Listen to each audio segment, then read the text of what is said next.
मैंने अपनी पार्टी के असूल और सिद्धांतों को हमेशा सर्वोच्च रखा है, हमेशा प्राथमिकता दिया है। मैंने कुर्सी से कभी मोह नहीं रखा है और आप लोगों को मालूम है उसके बाद कितनी दुख तकलीफें मुझे उठानी पड़ी है। बहुत कुछ प्रचार किया बहुजन समाज को गुमराह करने के लिए, लेकिन मैं उत्तर प्रदेश के ही नहीं बल्कि पूरे देश के बहुजन समाज के लोगों का मैं थैंक्स अदा करती हूँ कि आप लोग विरोधी पार्टियों के बहकावे में नहीं आए। हर मुश्किल की घड़ी में आप लोग मेरे साथ खड़े रहे। बाबा साहब डॉक्टर अम्बेडकर ने आप लोगों की गरीबी व बेरोजगारी को दूर करने के लिए, अर्थात आप लोगों की सभी समस्याओं को दूर करने के लिए बाबा साहब डॉक्टर अम्बेडकर ने अपने जीते जी ये कहा था, इस देश में जो खास तौर से जो दबे कुचले लोग थे, जिनको सदियों से मनुवादी व्यवस्था का शिकार बनाया गया, उनको भी कहा था।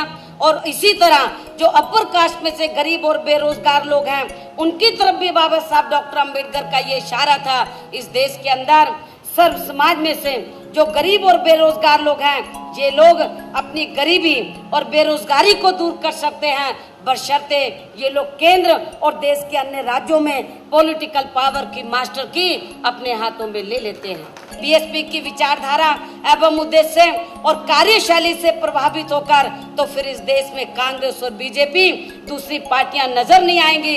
इसलिए विरोधी पार्टियां जानबूझकर अपर कास्ट में बीएसपी में ना जुड़ जाए तो उनको एक सोची समझी राजनीतिक साजिश के तहत बीएसपी की विचारधारा एवं उद्देश्य के बारे में उनको गलत जानकारी देती है। ये आप लोगों की जिम्मेवारी होगी। पहले बहुजन समाज को तैयार करना होगा और जब बहुजन समाज तैयार हो जाए तो फिर आप लोगों को अपर कास्ट समाज के लोगों को भी तैयार करना होगा।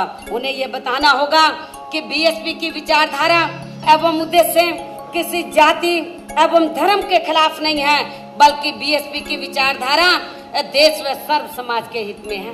अर्थात बीएसपी तो इस देश में मनुवादी व्यवस्था के तहत जो गैर बराबरी वाली सामाजिक व्यवस्था बनी है, इसको बदलकर हम लोग समता मूलक समाज व्यवस्था बनाना चाहते हैं, जिसमें सब लोग बराबर हैं। यदि इस व्यवस्था परिवर्तन में बहुजन समाज के साथ साथ अपर कास्ट समाज के लोग भी अपनी मनुवादी मानसिकता को बदलकर इसमें सहयोग देते हैं, तो ऐसे लोगों के लिए भी बहुजन समाज पार्टी में आदर सम्मान के साथ प्रवेश के लिए दरवाजे खुले हैं। और ये पहल सबसे पहले बहुजन समाज के लोगों ने की। लेकिन कैसे की? उत्तर प्रदेश में पहले बहुजन समाज के लोगों ने बहुजन समाज में जो विभिन्न जातियां हैं, भाईचारे के आधार पर